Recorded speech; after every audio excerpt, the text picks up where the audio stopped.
إن الحمد لله نحمده ونستعينه ونستغفره ونعوذ بالله من شرور أنفسنا. من يهده الله فلا مضل له ومن يضلل فلا هادي له. أشهد أن لا إله إلا الله وحده لا شريك له وأشهد أن محمدا عبده ورسوله. اللهم صل على محمد المصطفى وعلى آله وصحبه أجمعين. رب اشرح لي صدري ويسر لي أمري واحلل عقدة من لساني يفقه قولي. لا حول ولا قوة إلا بالله العلي العظيم. أما بعد.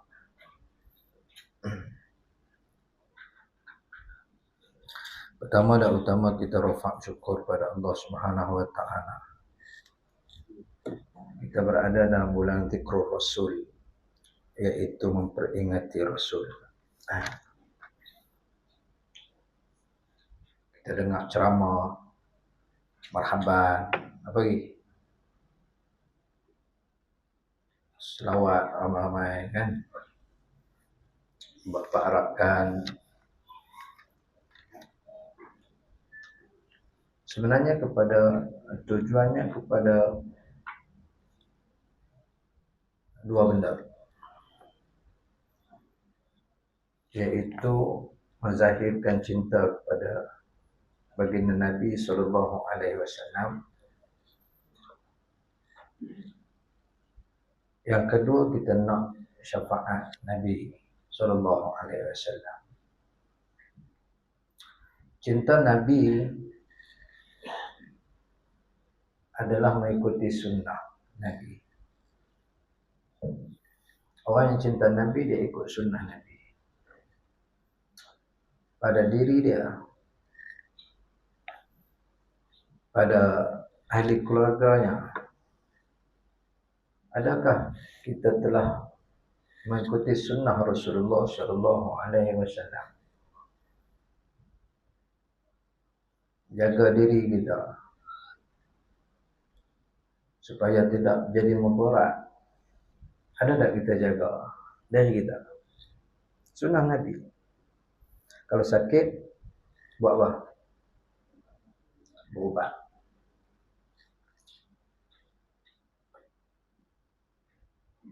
Zaman Rasulullah SAW, dia jadi jibiliyah. Jibiliyah, ubatnya apa? Madu. Habbatus sauda. Dia.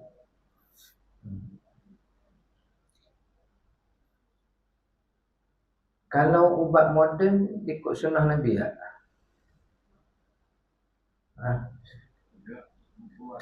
Apa dia? Ini kita faham zahir hadis. Itu sunnah jibiliyah. Orang Arab masa tu pun berubat guna benda-benda tu.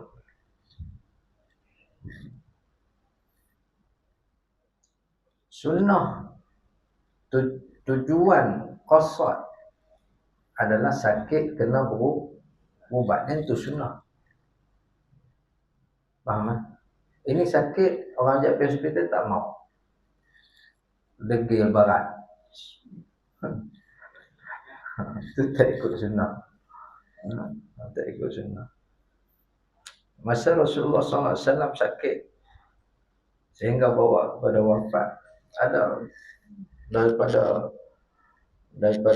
luar datang ziarah bagi ubat.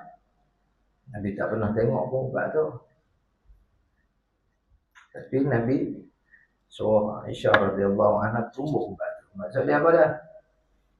Maksud dia berubat. Nabi tak kisah apa benda tu. Okey, itu sunnah dari kita lah. Jaga mulut, jaga mata, jaga hidung, itu sunnah. Jaga. Tunduk dengan pandangan tu ya.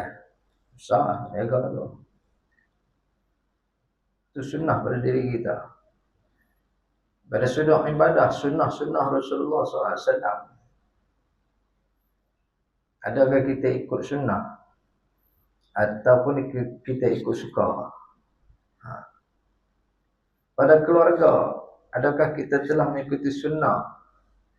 Nafkah zahir, nafkah batin, adakah kita ikut sunnah? Pada hakikatnya nafkah zahir ini kita dah bagi kediaman, kita dah bagi pakaian, kita dah bagi makan. Nafkah zahir itu. Nafkah batin pada bukan duk asyik cari tongkat ali. Nafkah batin yang hakikatnya sebenarnya adalah memberi kasih sayang. Itu sebab cakap dengan bini kena salurkan kasih sayang pada dia. Dia kena ada benda tu. Itu kata sunnah. Yang baru-baru ni kita dengar khutbah kan. Aisyah radhiyallahu anha meriwayatkan, dia kata Nabi ketika di keramaian ada orang ada buat pertunjukan lah. Jadi orang ramai, dia berjengket belakang Nabi sebab dia rendah pada Nabi lah. Nabi perasan benda tu, Nabi turunkan badannya supaya Aisyah dapat tengok terang. Itu kasih sayang tu nama dia. Kasih sayang tu adalah sunnah. Sunnah Rasulullah SAW pada isteri. Siapa yang tak buat lagi benda tu, asyik nak jadi bos je, nampak? Dia tak ikut sunnah. Sunnah. Orang perempuan ni, tanda dia sayang kita, satu masa dia akan jadi bodoh. Orang pemarah gua. Tunggu. Kalau masa dia jadi bodoh tu, masa itulah dia nak manja dengan hamba. Maksud dia masa tu dia tengah manja dengan hamba. Abang faham ni? Tak faham? Dia boleh bawa pergi kereta pergi mana-mana, balik kampung pun dia boleh drive sendiri. Seorang-seorang dia. Kau cuba hampa duduk tepi, hampa suruh dia bawa kereta. Nak parking pun tanya, parking tak mana abang? Tak mana abang? Jadi bodoh apa? Sungguh. Jalan pun tak ingat nak balik rumah. Sebab suami duduk tepi, betul tak? Itu maksud dia di tengah nak manja. Tapi masa tu kita sakit hati. Betul tak? Masa tu hang parking lah tak mana pun. Yang aku tak ada, hang boleh balik kampung. Daripada sini pergi Perlis tu. Tapi bila aku ada, nak parking pun tak pergi. Kamu paksa tak? Ada? Paksa tak? Tu kata. Tu bukan dia bodoh sebenarnya, tapi dia manja. Dia nak manja. Masa itulah kita nak layan dia. Faham? Kita sunnah tu. Sunnah. Lepas ni cakap romantik balik. Sunnah Nabi. Sembang bab Maulidur Rasul ni berdegar-degar kan. Tapi tak tingkat satu demi satu, setahun demi setahun, tak ada langsung sunnah yang kita amalkan. Dalam masyarakat dan sebagainya, adakah kita mengikuti sunnah Rasulullah SAW? Jadi sekadar itu mukadimah tuan-tuan. InsyaAllah kita sambung kita ke surat apa? Muka surat 54. Okey. Malam ni saya nak musafir ni ke Ipoh. Jadi saya dah sembahyang siap-siap lah. Azan sebelah. Boleh? Tak boleh pun kebelah juga.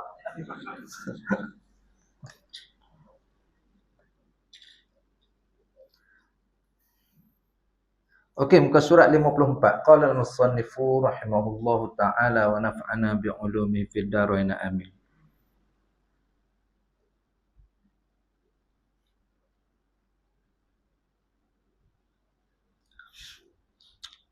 Oleh itu lah. Kat mana? Adapun. Okey.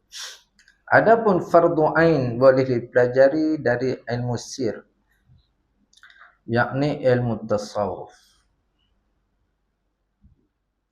Setiap individu perlu mempelajari segala yang wajib dan yang haram dari ilmu ini, iaitu mengetahui sifat-sifat hati.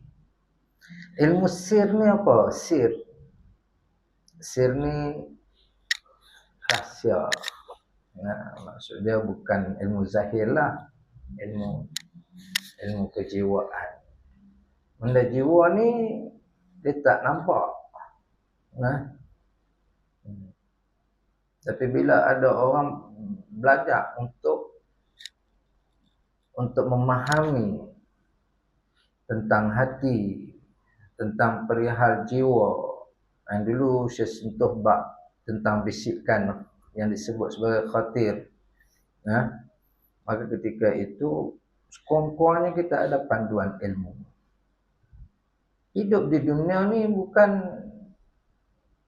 di atas dasar emosi semata-mata, bukan. Setengah orang hidup dia ikut emosi dia. Bahaya hidup macam tu.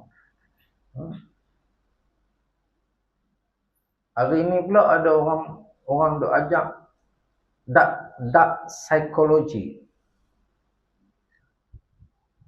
manipulation. Dengar? Dia ajak jangan bertolak ansur.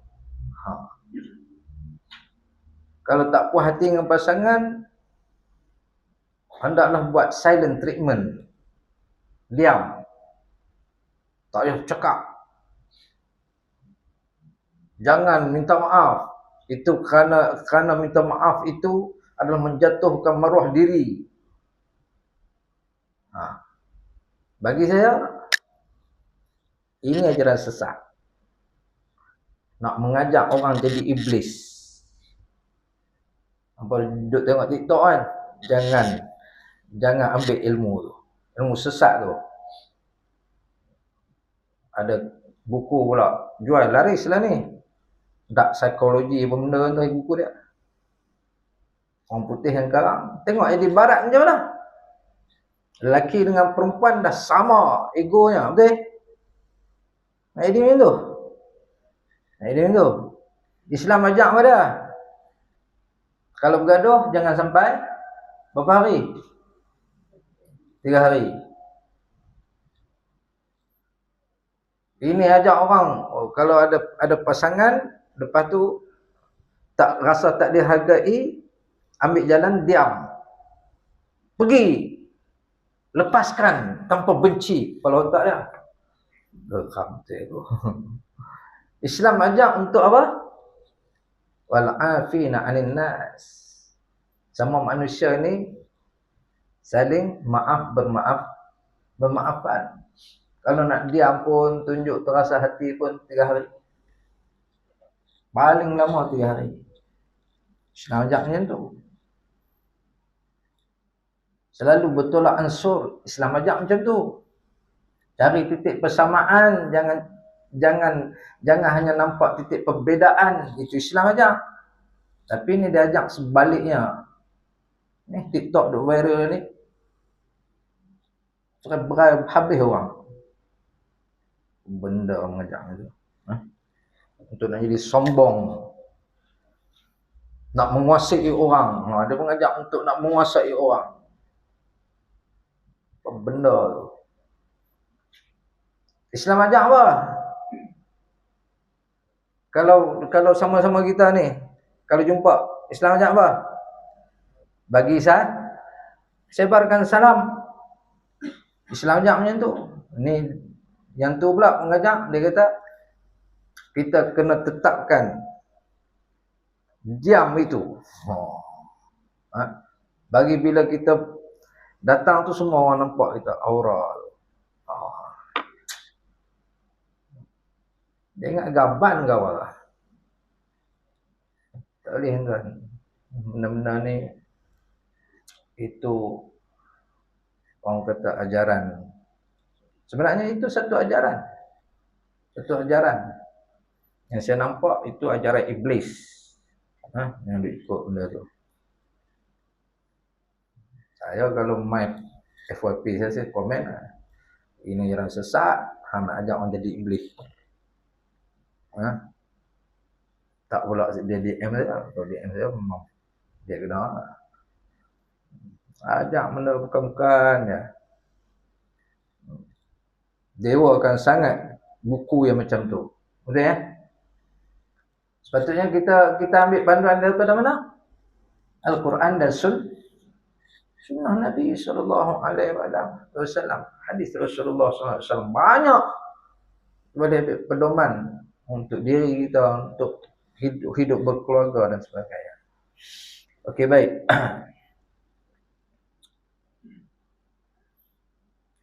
Setiap individu perlu mempelajari segala yang wajib dan yang haram dari ilmu ini, iaitu mengetahui sifat-sifat hati. Sabar, syukur, khauf, raja. Ini sabar, faham sabar? Syukur. Syukur jangan ada ananiah. Saya ulang balik. Mungkin dah lupa dulu. Syukur jangan ada ananiah pada syukur itu. Syukur jangan ada keakuan diri pada syukur itu. Syukur yang sebenar adalah mengembali semula kepada Allah. Nikmat tu kembali semula kepada Allah. Macam mana tak? Kita dapat nikmat sihat, kita puji semula kepada Allah. Alhamdulillah, Allah yang bagi aku sihat. Kita ada kekayaan, Allah bagi nikmat, Allah minta sikit, kembalikan balik, itu tanda syukur. Dan satu lagi, jangan ada keakuan diri. Sebab aku dapat ni, sebab aku berusaha. Orang lain tak usaha. Tuan-tuan usaha tak? Usaha tak? Semua orang usaha. Tapi dapat cipu. Ada dapat banyak. Betul ya? Ada dapat sikit. Buat macam mana? Aku ni teruk lah Ustaz. Pada pagi kerja, hilang. Lepas tu balik pula. Orang motor pula hantar makan kat orang. Kan? Lepas tu malam pula tolong bini buat kuih pula. Aku tak ada masa untuk diri aku. Dapat sikit. Ni. Yang jenis duk tunjuk-tunjuk. Baik. Yang tu juta dapat. Aduh. Sebab dia pandai Ustaz, dia mengaji luar negara lah. Ada orang mengaji luar negara pun tak jadi warak. Boleh dia pensyarah gitu. Ialah. Pensyarah. Dia pensyarah ekonomi.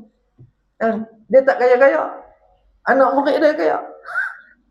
Faham? Subhanallah. Itu semua. Sebenarnya, semua tu daripada Allah. Bukan daripada kita kontrolnya. Tak boleh kontrolnya. Tak boleh kontrolnya. Allah dah tentu rezeki hang banyak ni. Hang kerja, kena merangkak. Ni, sikit. Angkat semen lah 50 kilo semen. Ngapa?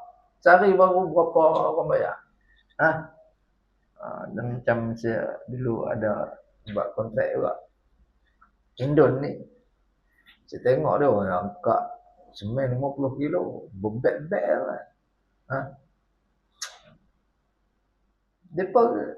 Depa gaji kita 100 yang tu lah.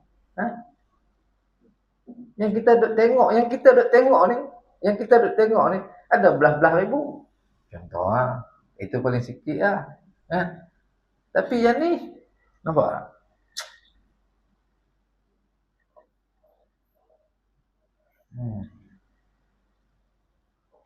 Macam mana ni guys? Salah. Okey, baik. Syukur, khauf ni takut. Takut pada Allah Subhanahu Wa Taala. Raja harap. Yang saya sebut antara khauf dan raja di pertengahan. Takut jangan sampai kita buruk sangka pada Allah. Setengah orang takut sehingga buruk sangka Allah. Oh, seolah-olah Allah ni menjadikan hamba dia untuk dia siksa aja.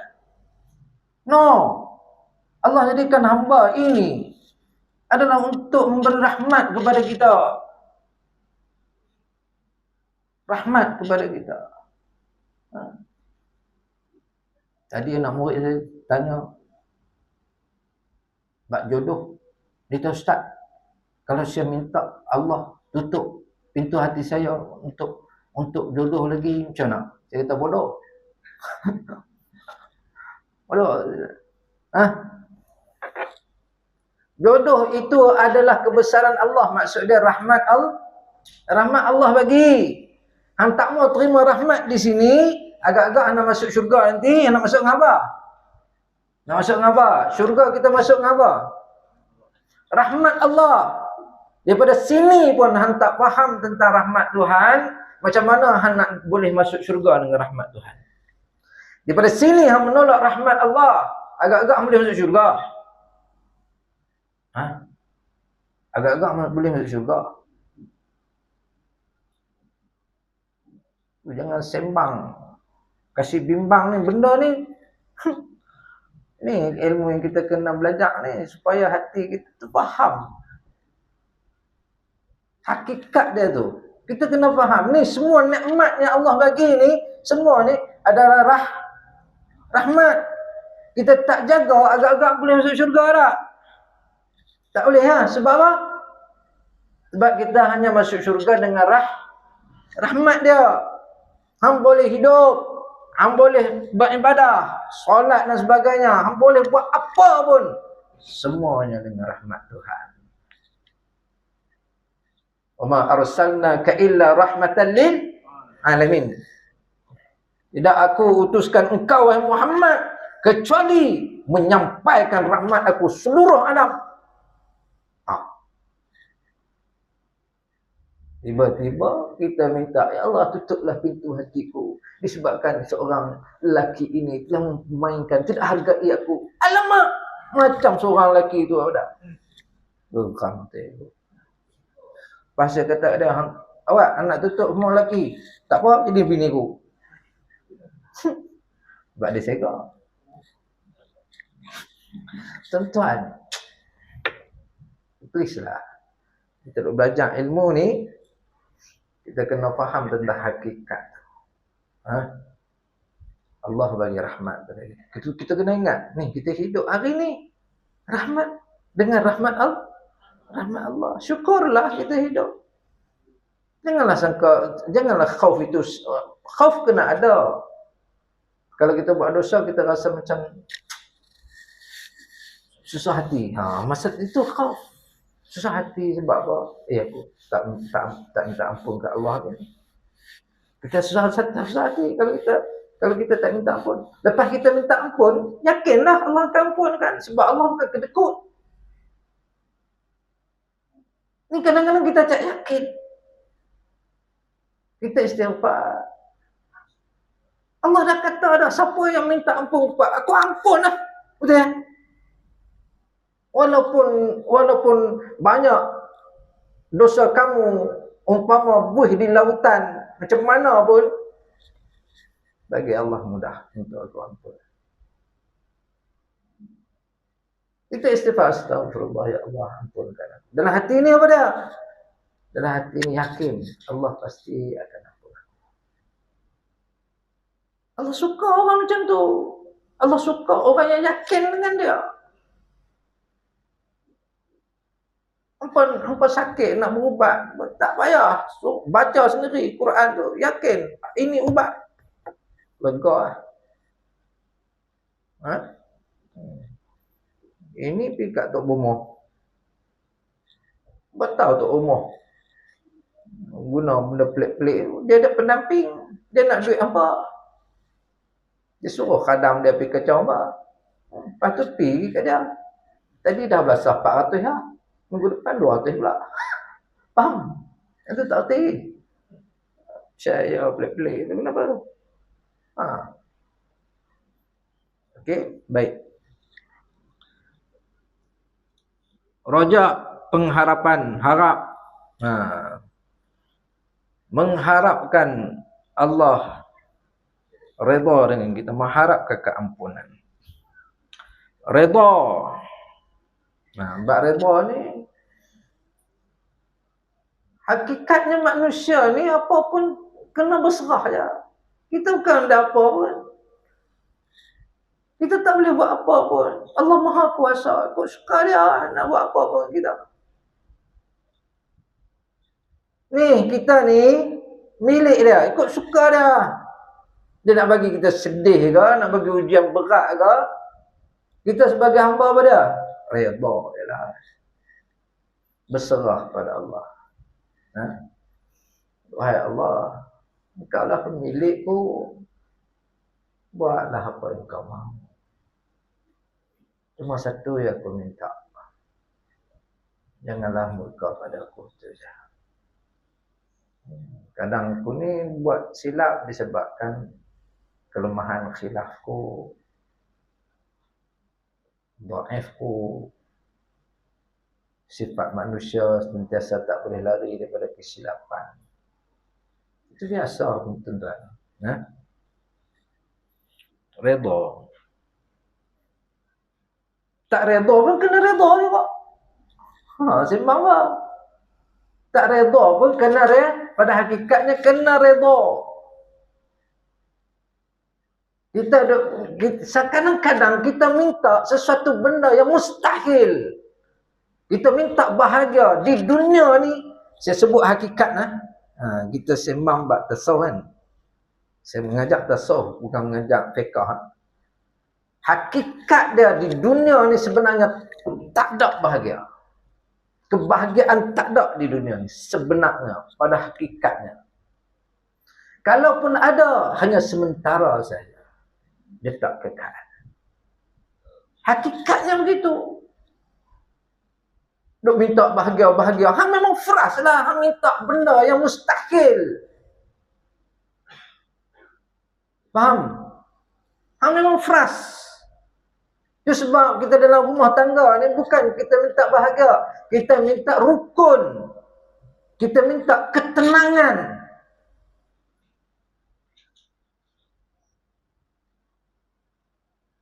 Percaya tak percaya? Dulu masa nak kahwin dulu, hampa bayang apa? Bayang apa? Anak nak sedozen tu tak? Boleh buat apa? Tim bola, kono-kono semua orang fikir tu. Tak usah bohong aku lah. Serius aku cakap. Aku pun macam tu juga. Betul ya? Semua. Dapat tak? Dapat? Duk bayangkan isteri kita nanti balik masak. Jadi bini balik udah tengok duk buka tidur. Tu kata sementara. Cuma yang kita minta ni apa dia? Saling faham-fahami.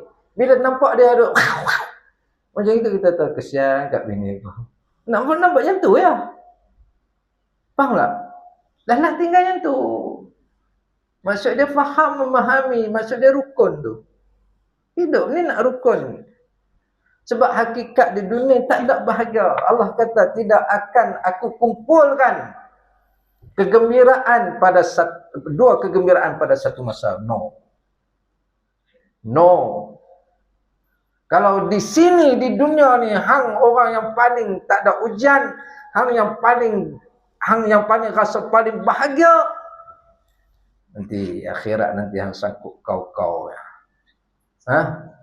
Tapi kalau di dunia ini engkau redha dengan segala ujian yang berat apa semua, sana akan dipermudahkan.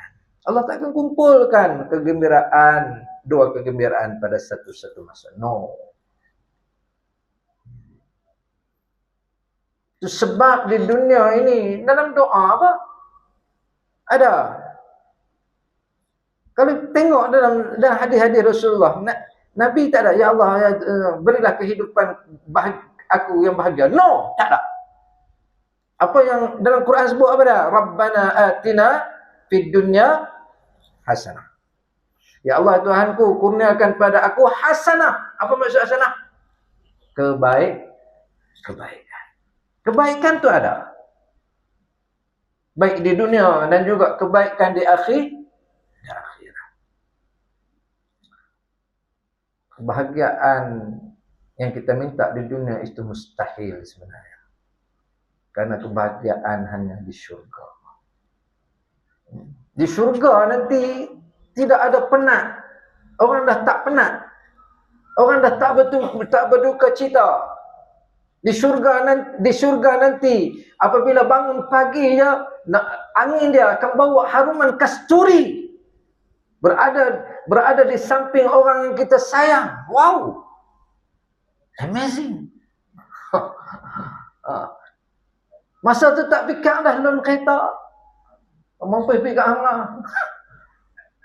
Tak peduli lah. Tak payah kerja, tak payah apa. Itulah bahagia. Anak apa pun ada. Ada setengah orang tanya, kereta wira ada? Hang minta kereta wira buat apa? Alamak. Lamborghini pun tak ada sana. Bukan tak ada. Maksud dia paling koman tu. Tengok. Apa? Kenderaan syurga yang main bawa Nabi. Macam mana? Macam mana?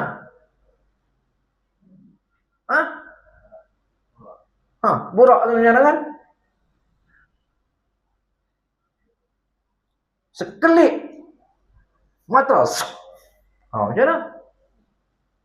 Jet pun tak boleh macam tu. Sembang apa? Hidup sentiasa senyum. Tak ada orang maki-maki. Semua orang Allah bersihkan hati. Kita jumpa orang, kita tahu dia bersih. Dia cakap dengan kita tahu dia confirm tak tipu punya. Dia kata, oh ya.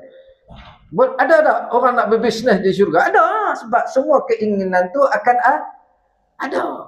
Akan Allah penuhi. Kita jenis minat bisnes. Ada kawan-kawan tu kata, oh aku nak bisnes ni. Ada. Kita tahu dia main cakap ni bersih.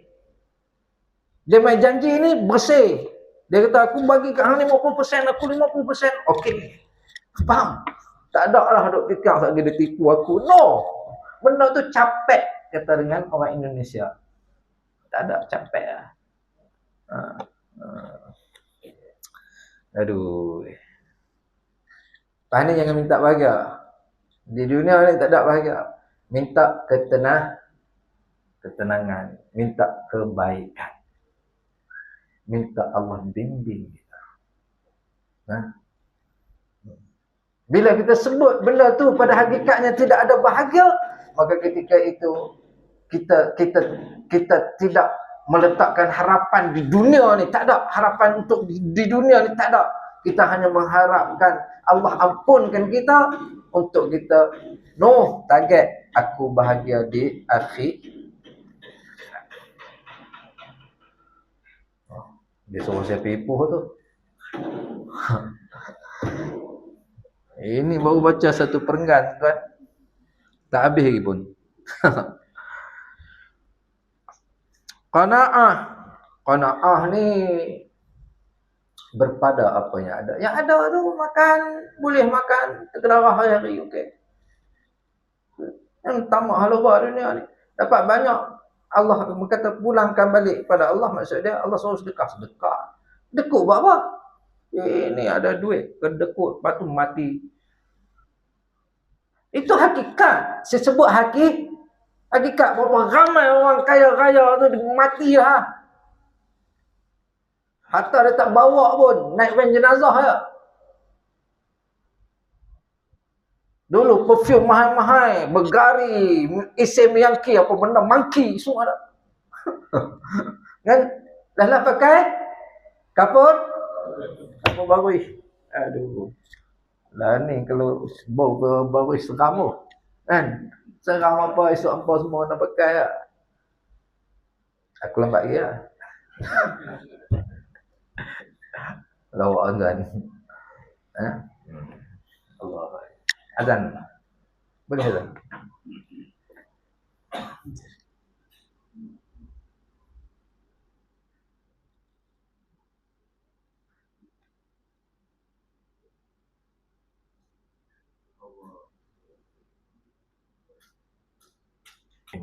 Sambung sikit.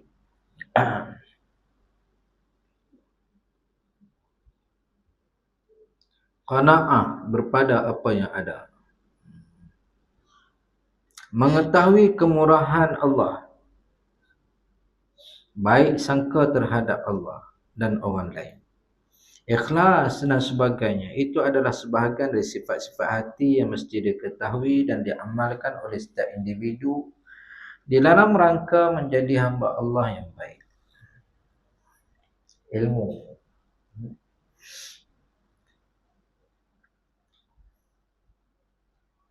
Dalam hidup kita ni sebenarnya dia kena faham. Allah menjadikan sesuatu itu semua berpasang-pasangan. Ada lelaki, ada perempuan, ada jantan, ada betina, ada baik, ada buruk. Kita nak kenal jantan atau betina, mesti kita kena, bukan sekadar kita kena cam jantan saja, boleh tak? Mesti kena cam juga. Yang sebaliknya, macam tu juga dalam kehidupan kita. Kadang orang hanya nak kebaikan, dia belajar tentang kebaikan, tetapi dia tak belajar apa itu keburukan atau maksiat. Kadang-kadang kita kalah di situ. Ini saya misalkan yang mudah di antaranya ialah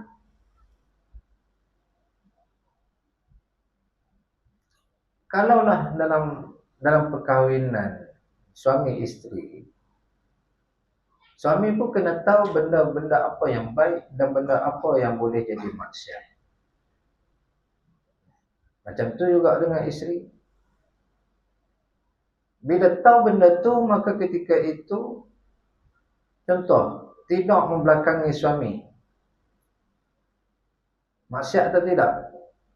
Maksiat atau tidak? Maksiat. Kalau tahu itu maksiat, baru kita tak buat benda tu.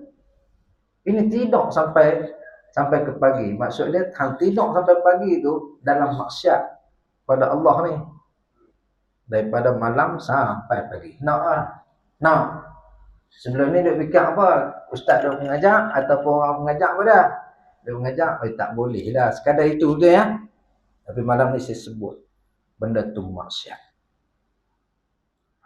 Buatlah. Kecuali dengan izin suami. Minta izin. Abang saya nak paling sikit boleh tak? Saya nak paling sana sebab apa, paling abang bising kan. Contoh suami pun kata hati, alhamdulillah aku pun meluak tengok muka hang masa tidur. Jadi kalau hang minta aku nak bagi tahu tu terang, aku tak berani. Takut bini punya geng.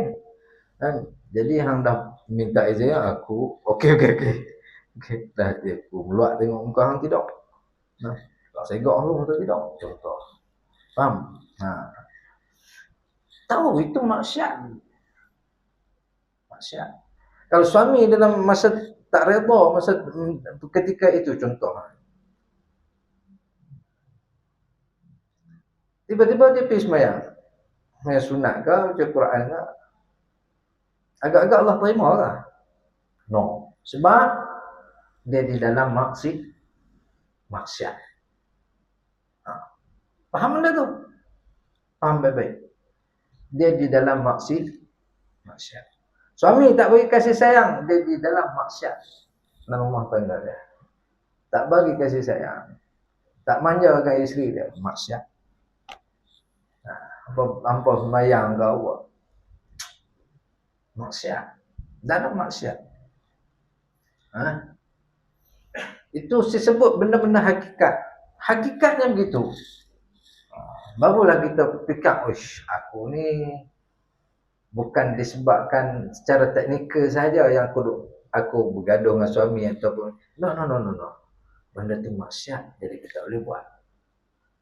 Hakikatnya begitu. Bila faham hakikat, baru kita tahu, aku tak boleh buat ni. Faham tak? Faham? Tak faham? Buat faham je lah. Jadi tuan-tuan muslimin-muslimat yang dirahmati. Macam tu juga dengan ibadah. Kita hanya belajar kesempurnaan solat. Tapi tak belajar perkara yang membatalkan atau mengurangkan pahala solat. Maka kita tak boleh jadikan solat kita solat yang terbaik.